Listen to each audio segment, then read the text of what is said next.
You're walking down the streets of New York City, and you see a man laying on the side of the sidewalk, huddled around a steam grate. He probably has a shopping cart or a bag of stuff next to him. And you think to yourself, why is he there? How did he get there? Hi, I'm Brooke Taylor, and I'm a student at the University of Kentucky. I've spent the last semester studying homelessness and unemployment, trying to figure out a solution to help resolve this issue.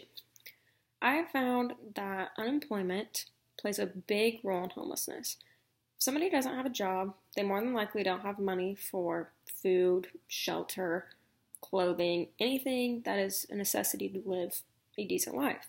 Shelter being the main one. No one wants to be on the street, especially if you have a family. So when looking at unemployment, I found that there's a lot of places there's just not jobs available. Jobs are going overseas. How do we get those jobs to stay here in America? Make people want to open up companies here instead of taking their business overseas.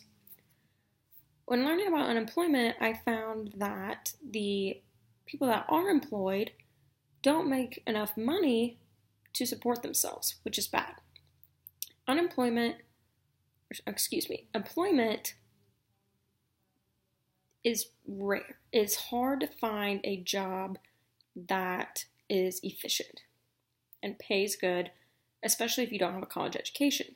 So those who don't have a college education or may not even have a high school diploma are working minimum wage jobs. When you hear minimum wage jobs, what do you think of?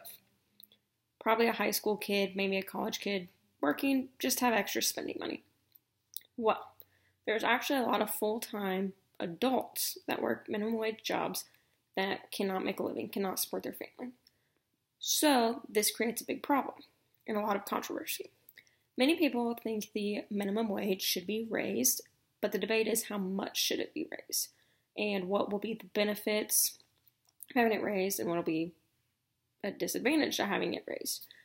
So I looked at a lot of different sources, and I found some people that think it should be raised to $15 an hour, some that think it should be raised to maybe $10, $11 an hour. These both have good and bad outcomes.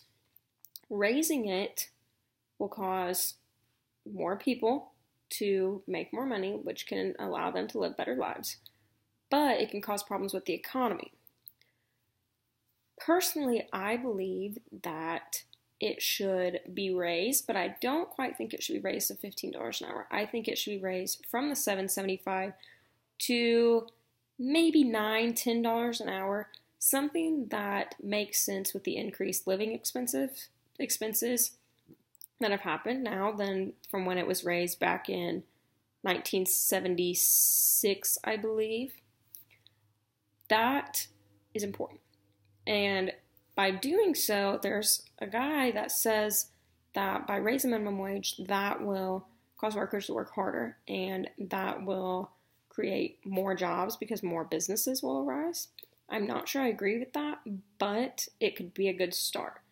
And if we could make it to where minimum wage makes sense with the increased living expenses, then unemployment rates will go down, hopefully because more jobs will be created, and the homeless population will go down because more people will be making money that will be able to afford to live in America. And I think that by doing so, we can take care of our American people, which is the ultimate goal. Thank you.